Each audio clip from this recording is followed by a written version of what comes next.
Aloha Yoga and Mindfulness School. Estamos en Tepoztlán, Morelos. Yo soy Tania y en este día tan especial que estamos celebrando el Día del Yoga, quería hablarles acerca de un libro que es el libro, yo creo que en el que se basa, el libro más antiguo, donde se recopilaron todas las cosas principales que se utilizan ahora para lo que se llama el yoga, que son los Yoga Sutras de Patanjali, ¿sí? Aquí yo este librito siempre lo cargo conmigo porque me encanta, porque es chiquitico y porque lo puedo traer en mi cartera y siempre cuando tengo tiempo pues lo saco y saco aquí algunas cosas, que es un libro, la verdad, que está lleno de sabiduría. Entonces, si lo logran conseguir, esta es una interpretación de los sutras del Swami Satchidananda. Se los recomiendo muchísimo porque él hace la interpretación de cada uno de los sutras de una manera que los podamos entender, porque yo creo que es importante que podamos entender estos sutras para que podamos aplicarlos a nuestra vida diaria. No nada más viene así, viene también en, la versión más grande. Entonces, si lo pueden conseguir, se los recomiendo muchísimo. Los Yoga Sutras de Patanjali fueron recopilados, no se sabe exactamente si Patanjali es el que los escribió o si él recopiló de diferentes libros, de diferentes enseñanzas y los puso todos en un libro, que son los Yoga Sutras, ¿sí? Esos Yoga Sutras, como les decía, son el primer texto de yoga, ¿sí? Como lo conocemos, o sea, del yoga que practicamos hoy tantos y tantos millones de personas. Se escribe como en pequeños como versículos que les llaman como hilos, como threads en inglés, que son como hilos, y ahí consiste de 200 sutras, o sea, 200 hilos, uno diría así. Y principalmente lo que nos dice Patanjali es que el yoga es la ciencia de la mente, o sea que todo se basa en la mente. Ahora en el occidente creemos que la práctica del yoga son únicamente las posturas, son únicamente todos estos equilibrios y todas estas cosas que practicamos por nuestro cuerpo físico. Pero en realidad, como lo vamos a ver, porque vamos a estar hablando acerca de los Yoga Sutras, se van a dar cuenta de que la parte física, la parte de los asanas, es únicamente una partecita muy pequeña de lo que es en realidad la ciencia de la yoga.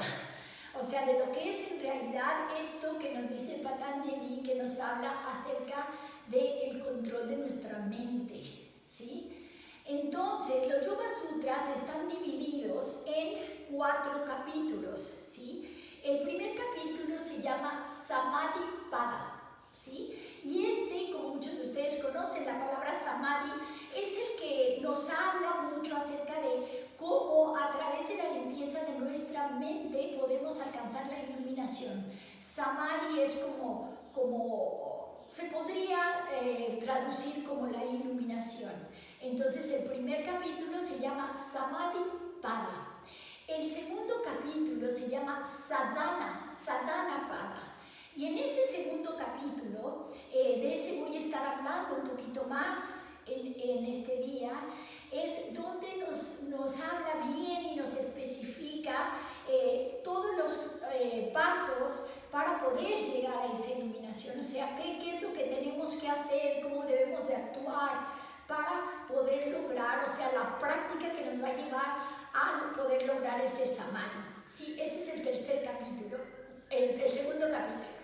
Entonces ya llevamos Samadhi Pada, llevamos Sadhana Pada y el tercero es el Vibhuti Pada, ¿sí? En ese Vibhuti Pada se van a dar, si todos ustedes que ya lo hayan leído, si lo van a leer, los Yoga Sutras de Patanjali, ahí nos habla acerca de los siddhis, o sea, acerca de los poderes que podemos llegar alcanzar con la práctica, o sea, al poder lograr tal control de nuestra respiración, de nuestra mente, de todo lo que entra ahí, entonces vamos a ir adquiriendo ciertos poderes, ¿sí? Que hasta cierto punto muchos maestros han dicho que tengamos mucho cuidado cuando llegamos a ese punto, que es un punto ya bastante avanzado, donde empezamos a adquirir esos poderes, porque en realidad nos pueden alejar del objetivo final, que es el que queremos, ¿no? El objetivo del samadhi. Entonces,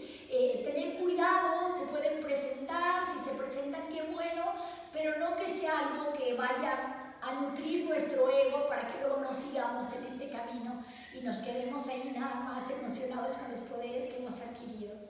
Y el cuarto capítulo, o sea, la cuarta parte de los Yoga Sutras, a ese se le llama Kaivalya Pada, y ahí nos habla acerca de los diferentes niveles de la iluminación, ¿sí?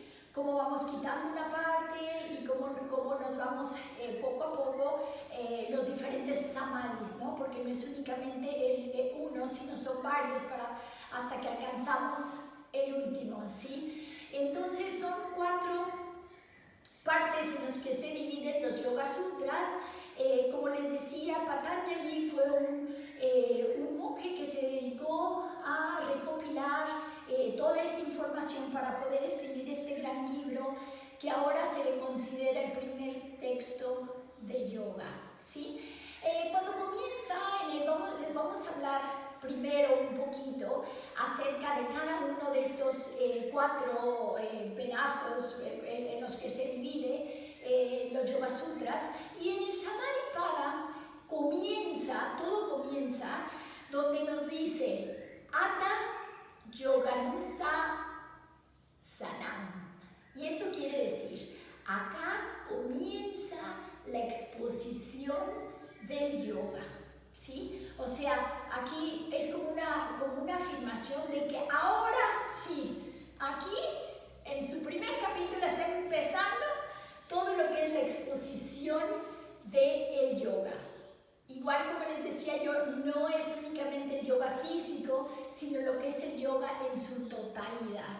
Entonces eso lo encontramos en el primer capítulo 1.1, o sea que es lo primerito que nos escribe. Está escrito en sánscrito, por eso que les digo, esas palabras que les digo, están en sánscrito, pero yo se las estoy tratando de traducir aquí al español.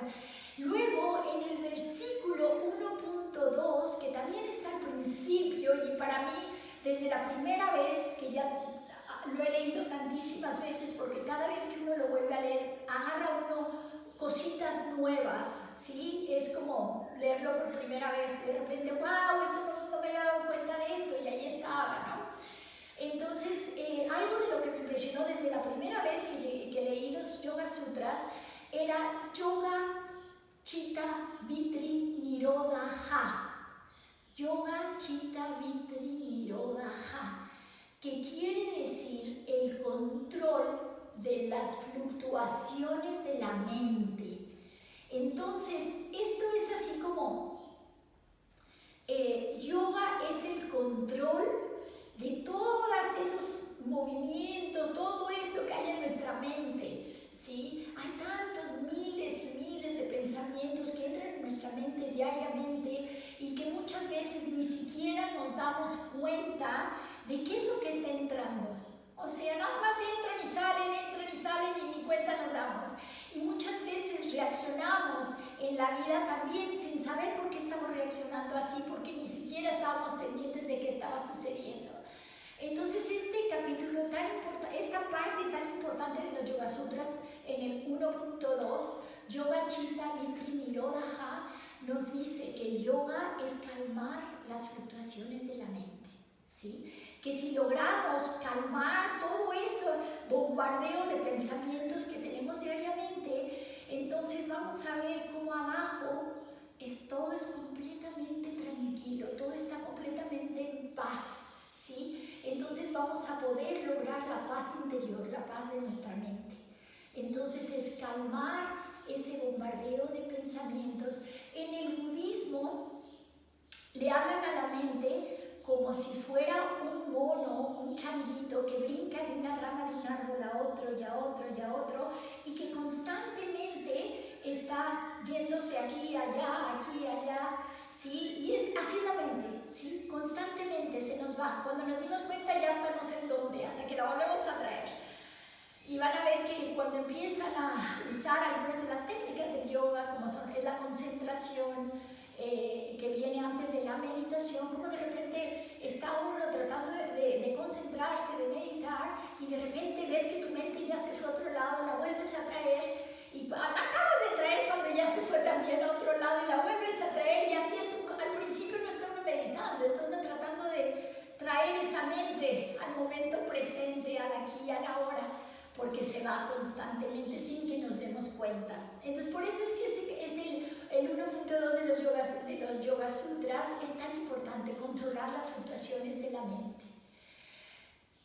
Y también nos dice que el mundo entero es una proyección de lo que hay en nuestro interior. Qué interesante, ¿no? O sea, que siempre estamos proyectando hacia afuera lo que llevamos adentro.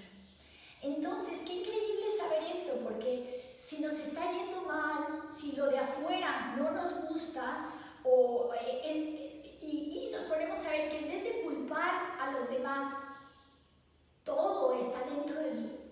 Entonces, en vez de apuntar hacia afuera, empiezo a apuntar a mi interior y digo, bueno, si yo estoy proyectando lo que hay adentro de mí, allá afuera, entonces, ¿qué hay adentro de mí? Porque lo que estoy proyectando no me gusta.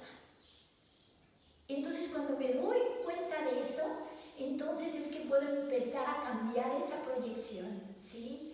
Dicen que muchas veces en otras personas proyectamos lo que menos nos gusta de nosotros. Cuando no nos gusta algo en nosotros, lo proyectamos en la otra persona, y entonces así podemos culpar a la otra persona, o podemos decir que la otra persona es la culpable de cómo nos sentimos, pero en realidad somos nosotros los que estamos proyectando. Entonces no se olviden de eso. Creo que eso es algo que es muy importante que recuerden, que proyectamos al exterior lo que hay en nuestro interior. Y luego también en ese primer capítulo, en esa primera parte de los Yoga Sutras, en el 1.3, hay otra frase que dice: Tada drastu swarupe vastanam.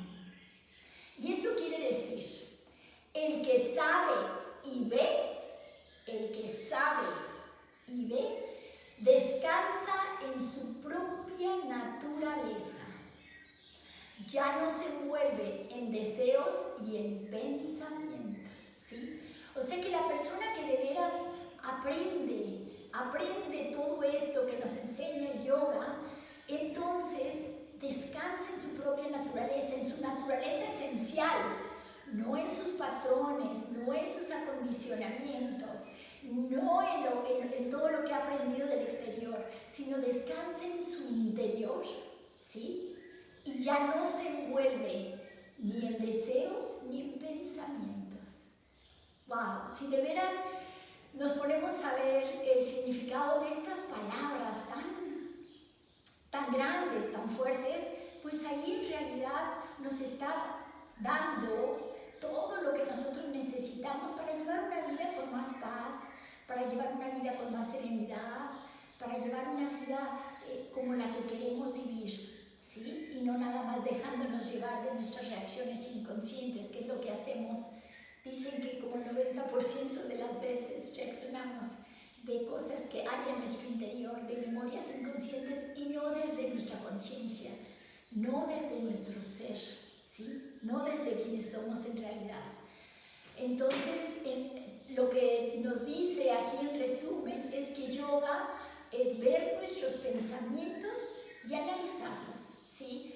Por ejemplo, si yo estoy en el momento presente, en el aquí y en el ahora, y de repente me doy cuenta que entra en mí un pensamiento negativo, pues yo puedo analizarlo y yo puedo ver, no, pues esto la verdad nada más me va a hacer daño a mí, esto es algo negativo, esto no va con mis valores, no va con lo que yo quiero ser en la vida.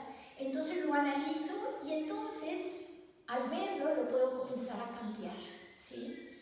O sea que cualquier cosa que quieran cambiar en su vida, primero tienen que verlo, ¿sí? Primero tienen que ver que está ahí. Ya que lo ven, entonces ya conscientemente decido, eso no está bien en mi vida y lo quiero cambiar. Por eso es que el yoga es ver nuestros pensamientos y analizarlos.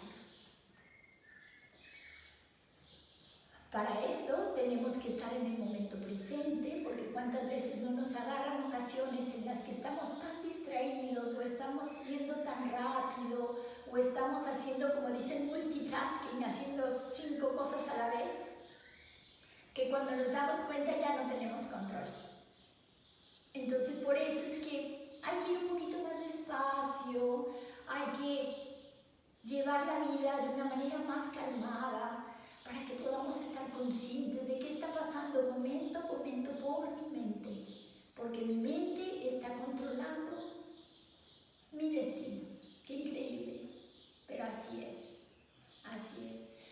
Hay otra parte también aquí en estos Yoga Sutras que de veras son algo que se nos heredó de Patanjali, y de lo cual le tenemos que estar eternamente agradecidos. Es que también en el capítulo primero, en el versículo 33, nos dice de qué manera podemos andar por el mundo con una mente más pacífica, o sea, sin meternos en tantas complicaciones y en tantas cosas. Y nos dice que siempre vamos a encontrar personas, a veces vamos a ver personas amigables, a veces vamos a ver personas que sufren, a veces va a haber personas pues que no tienen muy buenas intenciones, como diríamos malas, o también va a haber personas que son muy virtuosas, ¿sí? Eso no lo vamos a evitar, porque eso es el mundo. Lo que sí vamos a evitar, o sí podemos cambiar, es nuestra manera de reaccionar cuando eso se presenta en nuestra vida. Y si aprendemos a reaccionar de una manera correcta cuando esto se presenta en nuestra vida, entonces vamos a tener más paz en nuestra mente, más paz en nuestro corazón. Entonces, en este versículo nos dice: cultiva actitudes amigables con la gente que está feliz. No empieces a decir, ay, pues sí, ¿cómo no va a estar feliz si él tiene todo y yo no? O ¿cómo no va a estar feliz si le va re bien? ¿No? ¿Cómo no va a estar feliz si mira dónde nació y mira los papás que tiene, y mira el carro que tiene, y mira la casa que tiene? Y empezamos a comparar. Entonces, ellos van a seguir siendo felices, pero nosotros nos vamos a amargar porque estamos comparando, ¿sí? En vez de nada más, pues, ok, son felices, qué bueno. Y vamos a tratar de ser sus amigos, no para lo que podamos sacar de ellos, sino pues porque estamos felices, porque a ellos les va bien, ¿sí? Y tal vez llevándonos con ellos podamos ver, bueno, tal vez las acciones que ellos tienen son acciones buenas y pues tal vez por eso les va tan bien, ¿no? O sea, ser amigables con las personas que son felices y no tener sentimientos como de querer ser como, o sea, querer ser como ellos y envidia, ¿no? Sino al contrario. Entonces eso es amigables con las gentes que son felices. Luego también compasivos con los que sufren. ¿Cuántas veces no pudiéramos decir, no, pues es su karma y ni modo que se amuele porque por eso le está yendo re mal o por eso está sufriendo? Eso tampoco está bien. Siempre tenemos que tener compasión. Compasión hacia todo lo que nos rodea. Compasión hacia el medio ambiente, hacia los animalitos, hacia los demás seres humanos, hacia todo. Ser compasivos con los que sufren, ¿sí? Sentir su dolor y tratar de hacer algo para remediar ese dolor. Con la gente que es feliz, con la gente que es virtuosa, o sea, sabiduría, la gente que ha sabido dirigir su vida de una manera correcta, los grandes maestros, pues esos nos dan felicidad. Entonces ser felices con los virtuosos, ¿sí? O sea, las gentes que tienen virtudes, en vez de que nos entren los celitos o la envidia, vamos a estar felices por ellos. ¡Qué lindo! Ojalá que algún día pueda yo llegar ahí. En vez de decir, ah, no, pero pues es porque no sabe suficiente, o no, es que siempre le va bien. No, si es una persona virtuosa, vamos a estar felices por ellos. Y por último, siempre va a haber maldad. Siempre va a haber maldad, es parte de la vida. Siempre va a haber gente pues, que tal vez no viva con nuestros principios, que tal vez nos tenga un poquito de envidia, nos quiera hacer daño. Y entonces, en esos casos, mejor vamos nada más a ignorar esas personas, ¿sí? No tenemos por qué llevarnos con ellas, pero tampoco tenemos por qué criticarlas o por qué hacerles daño. Vamos a ignorarlas.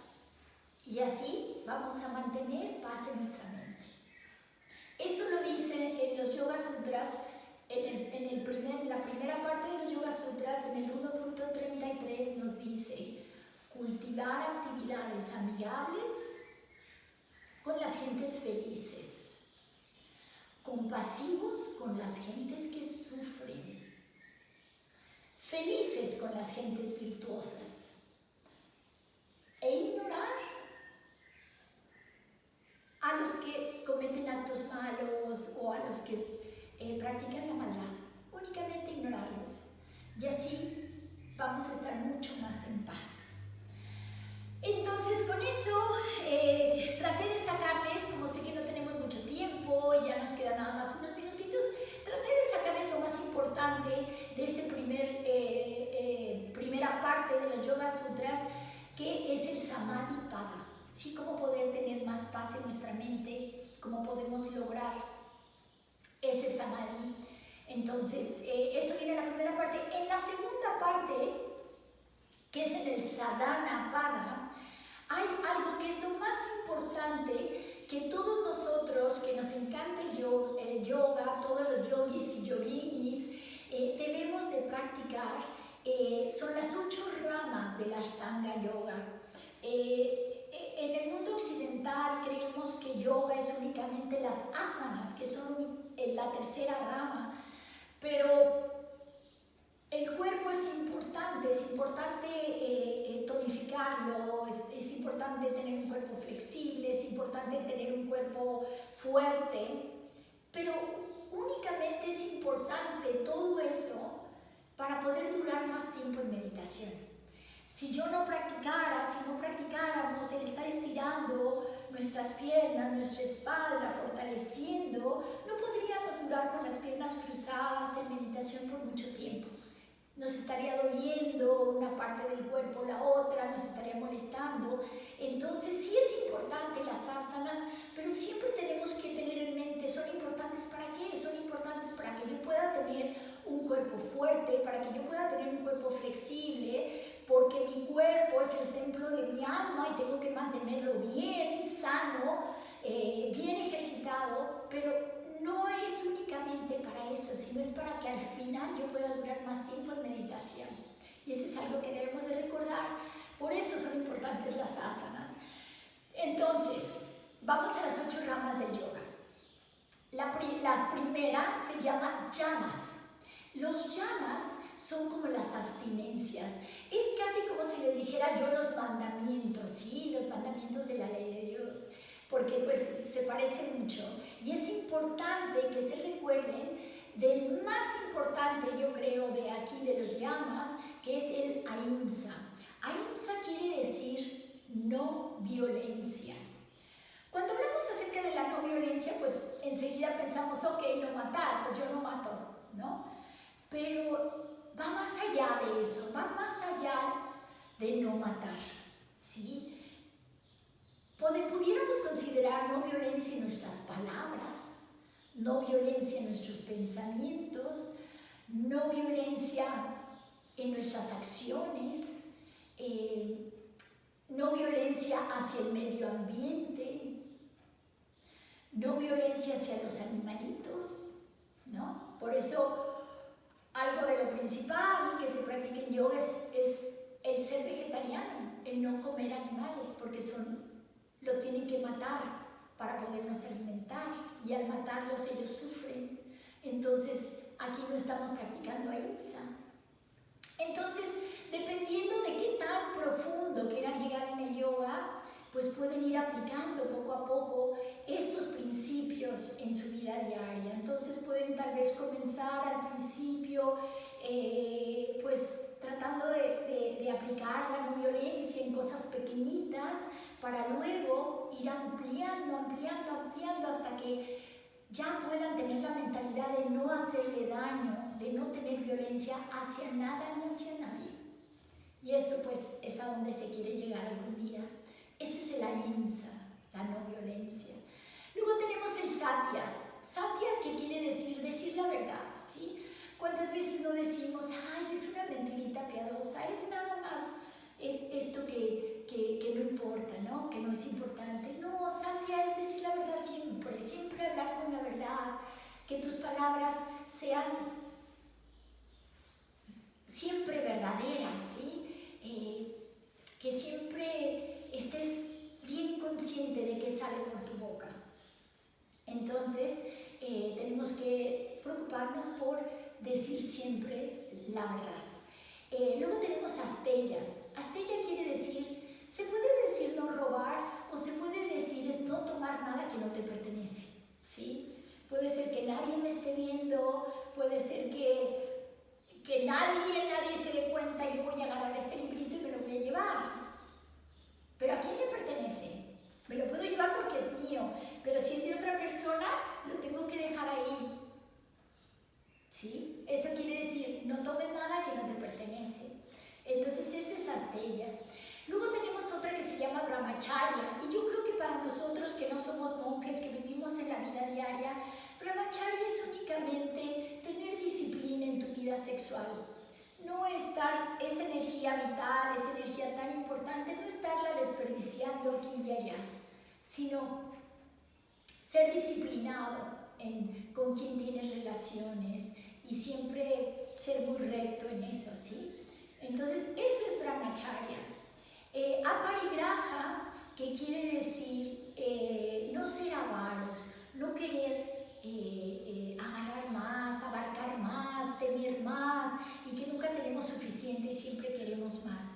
Si no es, ¿sabes qué? Ya tengo suficiente, o si ya tengo lo que yo necesito, voy a empezar a compartir, voy a empezar a ayudar, voy a empezar a hacer cosas por el medio ambiente, por los demás, por los animalitos, en vez de quererlo todo para mí, todo para mí.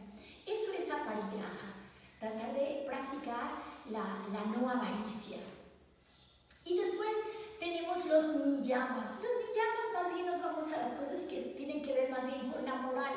Y ahí tenemos saucha. Saucha, que es el primer niyama, que quiere decir pureza. También aquí es una palabra que puede ir desde algo chiquito hasta algo enorme, porque pureza no es nada más que yo me levante, me limpie, me bañe, esté puro, tengo que estar puro, no nada más en mi cuerpo físico, debo estar puro también en mi interior, practicar la pureza en mis palabras, practicar la pureza en todo en lo que yo participo, ¿sí? O sea, ¿qué es pureza? Eso es saucha. Y como les digo, vamos mucho más allá de únicamente pureza, porque se puede aplicar de una manera mucho más amplia. Y luego también tenemos santosha. Santosha, que es contentment. Contentment quiere decir también estar contentos con lo que Dios te dio. Estar contento con tu situación. Dicen que este planeta es un planeta escuela, donde vienen las almas a aprender lecciones.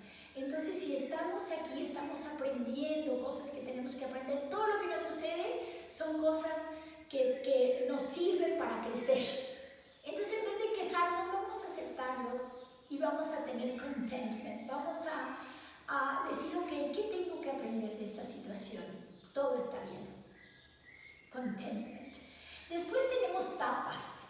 Tapas quiere decir austeridades, ¿sí? Es, por ejemplo, a veces que dices tú, ok, yo puedo comerme todo eso, pero hoy no me lo voy a comer, hoy me voy a comer nada más un pedacito, porque también quiero tener voluntad. Las tapas, las austeridades, lo que te dan es voluntad, voluntad para hacer las cosas de otra manera. Entonces tapas, es muy importante, austeridades. O por ejemplo decir, ok, a mí me encanta el café y hoy no voy a tomar café. Hoy voy a tener esa abstinencia para disciplinarme, para tener más fortaleza interior, ¿sí? O tapas también puede ser, ok, no tengo ganas de hacer esto, pero lo voy a hacer por amor a Dios, ¿sí? Entonces, hay muchas maneras de practicar tapas, te dan mucha fortaleza, mucha disciplina interior y son abstinencias. Después tenemos Swadhyaya. Swadhyaya quiere decir estudiar, leer libros sagrados, libros espirituales, leer, estudiar cosas que te nutran el alma, ¿sí? No nada más que nutran, pues porque estás aburrido y quieres leer algo divertido, sino algo que de veras te llegue al corazón, que de veras te llegue al interior, que de veras te ayude para que tu vida sea mejor, ¿no? Entonces, leer más libros espirituales, más libros sagrados. Y luego, el último, que este sí es medio larguita la palabra, pero es Ishwara Pranidhana. Y esa es dedicar tu vida al ser superior, dedicar todo lo que tú eres a la divinidad, ¿sí? Es todo lo pongo a los pies del Creador. Eso es, ¿sí? Entonces, los yamas y los niyamas son únicamente la raíz, la base, la tierra fértil, donde lo demás va a crecer. Si no tenemos esa tierra fértil, si no tenemos eso que hemos creado con los yamas y niyamas, es muy difícil entonces ir para arriba con las demás ramas, ¿sí? Entonces, es como decía Jesús, ¿no? Que siempre debemos de construir nuestra casa sobre tierra firme, para que cuando venga la tempestad no la tumbe. Es lo mismo, vamos a tener una base firme, y esta es la base del yoga. Vamos a ser firmes en estos 10 principios para que entonces de ahí podamos subir y podamos ir construyendo nuestra casa. Pero una casa que no se caiga al primer aguacero que caiga, ¿sí? Después de ahí entonces ya vamos a ir a los últimos principios, que son el asana, que son las posturas, que son las que todos conocemos, que son las que vemos en clase, que son, las que nos van a ayudar a tener un cuerpo más fuerte, más fortaleza, y también nos ayudan a través del alineamiento y de estar en la postura, a estar en nuestro cuerpo, a estar en el momento presente, en el aquí y en el ahora. Esos son los asanas. Y después viene el cuarto, ¿sí? O sea, the fourth limb, o sea, como el cuarto escalón, y ese va a ser el pranayama. Tan importante que es el pranayama, porque con el pranayama nosotros es la energía vital, ¿sí? Muchas veces no nos damos cuenta ni de que estamos respirando, pero cuando hacemos la respiración consciente nos damos cuenta de toda esa energía que nos da, de toda esa vida que nos da la respiración. Y con el pranayama vamos a ir aprendiendo a hacer nuestras respiraciones cada vez más profundas, a hacerlas cada vez más conscientes, a fortalecer más nuestros pulmones, ¿sí? Con las retenciones. Y entonces eso nos va a ayudar para poder llevar una vida más plena, y también nos va a ayudar para poder controlar nuestra mente, controlar nuestros pensamientos. El pranayama, las respiraciones. Entonces, ese apenas es el cuarto escalón, o sea que vamos subiendo poco a poco de la raíz, vamos entonces a la parte física, de ahí a la parte más sutil, ¿sí? Que es la parte de la energía vital, de la energía que viene a nosotros a través de la respiración. Y después viene el pratyahara. Pratyahara quiere decir irte poquito a poquito saliendo de tus sentidos, ¿sí? O sea, en vez de estar todo el tiempo que ves algo y ya se te antojó y ya lo quieres, o escuchaste una canción y ya quieres ir a escucharla otra vez, o por tu olfato, uy, qué rico, ya quiero ir a comer, y entonces todo te está sacando, los sentidos siempre te están sacando de tu centro. Entonces, el pratyahara lo que hace es que te va, en vez de que los sentidos te saquen, te va llevando a tu interior, ¿sí? Entonces, eso es pratyahara, el poder ir dejando un poquito, no hacerles caso tanto a tus sentidos para poder ir a tu interior, ¿sí? Eso significa pratyahara. Y después tenemos entonces dharana. Una vez que ya no nos estamos dejando llevar de lo que oímos, de lo que vemos, de la boca, ¿sí? De estos sentidos, del olfato, entonces viene ya el siguiente paso, que es, ok, ya controlé mis sentidos, ahora me voy a concentrar en una sola cosa, ¿sí? Me voy a concentrar únicamente en una vela prendida, me voy a concentrar únicamente en uno de mis puntos energéticos, uno de mis chakras, me voy a concentrar únicamente en un punto fijo, ¿sí? Y ahí viene la concentración. Ya no voy a concentrarme en 20 cosas, sino solamente en una, y ahí va mi atención, ¿sí?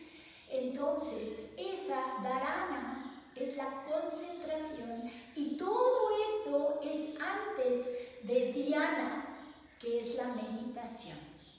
Cuando ya llegamos a dhyana es porque ya pudimos primero lidiar con toda la parte de los yamas, que son como las abstinencias, como las cosas que debemos de seguir. Luego nos fuimos a los niyamas, que son como la parte más moral de mi vida. Luego entonces ya estuve practicando mis asanas, ya estuve con mis pranayamas, con mi respiración, ¿sí? Ya traté de no dejarme llevar todo el tiempo por mis sentidos, sino ir más al interior. Ya empecé a concentrarme en un punto fijo, y entonces ahora sí, ya estoy listo para poder meditar. Dhyana. Y una vez que podemos meditar, que podemos ir a ese vacío, ¿sí? Una vez que llegamos a la meditación, entonces es que podemos comenzar a pensar en el samadhi. El samadhi, que es la iluminación, que es el octavo peldaño o el octavo escalón en todos estos escalones o ramas de la Ashtanga Yoga. Ashtanga es porque son 8, no porque la práctica de la Ashtanga, que es una práctica física muy fuerte, con mucho calor, con mucho movimiento. Ese es el Ashtanga Yoga, pero de la práctica. Pero aquí es el Ashtanga Yoga por las 8 ramas, ¿sí? Ashtanga quiere decir 8, entonces vienen de las 8 ramas del yoga, pero de las que estamos hablando en este momento.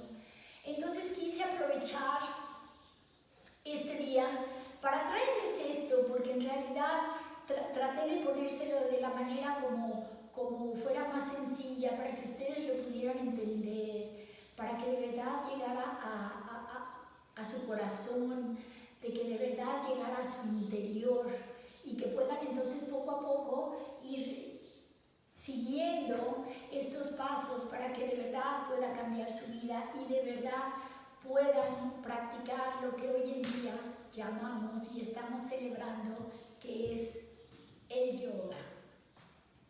Amigos, y aquí desde la Buena Vibra Yoga and Mindfulness School, yo soy Tania. Estoy feliz de que estuvieron aquí participando conmigo en esta conferencia, en esta pequeña conferencia que traje para ustedes. Gracias por haberme acompañado. Namaste.